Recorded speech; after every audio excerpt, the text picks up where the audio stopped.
در شهر کوچکی به نام هایبری دختری زندگی می‌کرد به اسم اما وودهوس. دختری زیبا، مستقل، باهوش و البته کمی مغرور به قضاوت‌های خودش. اما در خانواده‌ای ثروتمند بزرگ شده بود.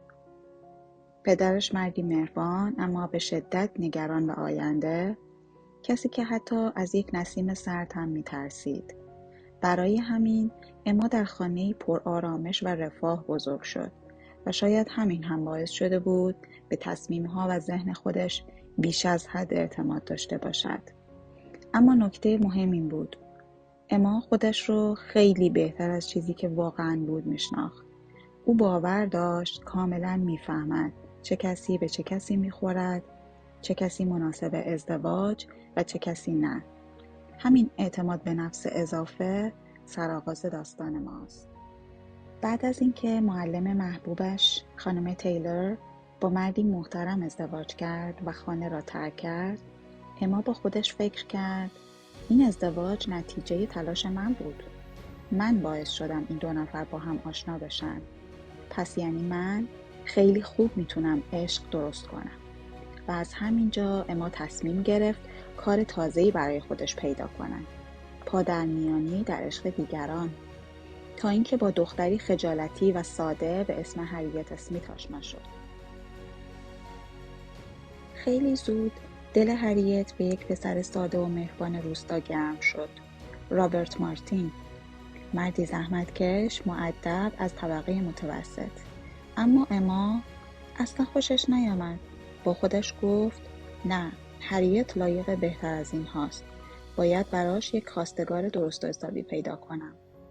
چشم اما روی مردی روشنفکر و مؤدب به نام مستر الوین وستون افتاد که تازه به هایبری آمده بود. او از نظر اما شخصی مناسب و کامل برای هریت بود. اما مشکل بزرگ این بود: وستون اصلا عاشق هریت نبود. در حقیقت رفتارش با همه همینطور گرم و دوستانه بود. و وقتی وستون به جای هریت به اما ابراز علاقه کرد، همه چیز به هم ریخت. هریت قلبش شکست. اینجا اولین جرقه‌های اشتباه اما روشن شد. ولی او هنوز نمی‌فهمید چقدر دارد در زندگی بقیه دخالت بیجا می‌کند. در این مدت یک نفر از دور به رفتار اما نگاه می‌کرد. مستر نایتلی، مردی با وقار، با تجربه، قدرت تشخیص بالا و تنها کسی که جرأت داشت مستقیم به اما بگوید تو داری زندگی هریت رو از مسیر طبیعی خارج میکنی. عشق مثل بازی بچه ها نیست. اما اما باز هم حرفای او را نادیده گرفت.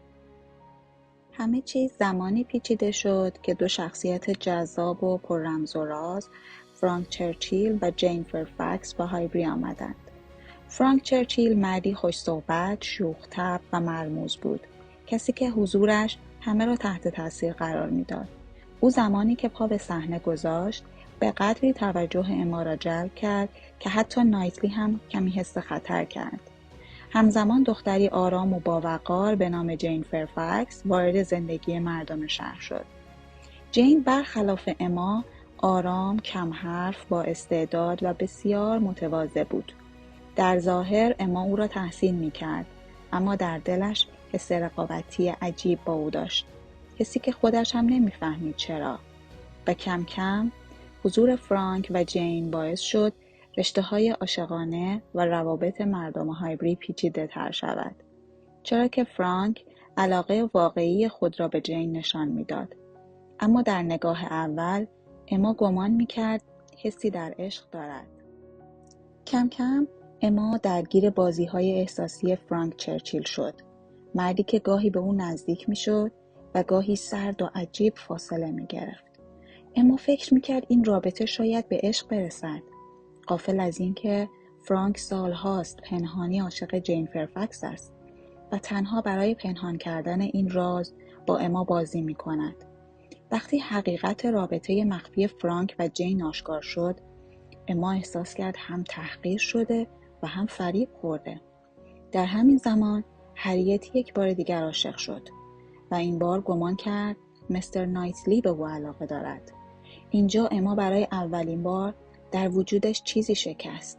چیزی که خودش هم نمیدانست چیست، تا اینکه یک شب ناگهان متوجه شد همه این مدت دل خودش برای نایتلی میتپیده. برای اولین بار در زندگی اما فهمید آدم‌ها را اشتباه قضاوت کرده و از همه بدتر احساسات خودش رو هم اشتباه فهمیده. اما دیر شده بود. هریت عاشق نایتلی بود و اما نمیدانست نایتلی واقعا به چه کسی دل بسته. لحظه‌ای که اما در اوج ترس و آشفتگی بود، نایتلی به او اعتراف کرد: اما از سالها پیش فقط تو رو دوست داشتم. این اعتراف مثل نسیمی آرام تمام طوفان‌های درون اما را خواباند. هریت حقیقت عشق نایتلی و اما را فهمید و آرام عقب کشید. او دوباره به رابرت مارتین فکر کرد و این بار با قلبی آرامتر و با شناخت بیشتر به او بله گفت. فرانک و جین رابطهشان را رسمی کردند و اما بالاخره یاد گرفت که دخالت در احساسات دیگران نه هنر است نه بازی. او بالاخره فهمید عشق واقعی از شناخت می آید، از صداقت و از پذیرفتن ضعف‌های خودمان. در پایان اما و نایتلی راهی مشترک ساختند، راهی که از دوستی عمیق به عشقی آرام و پایدار رسیده بود. این داستان کوتاه خلاصه‌ای بود از رمان اما نوشته جین آستن.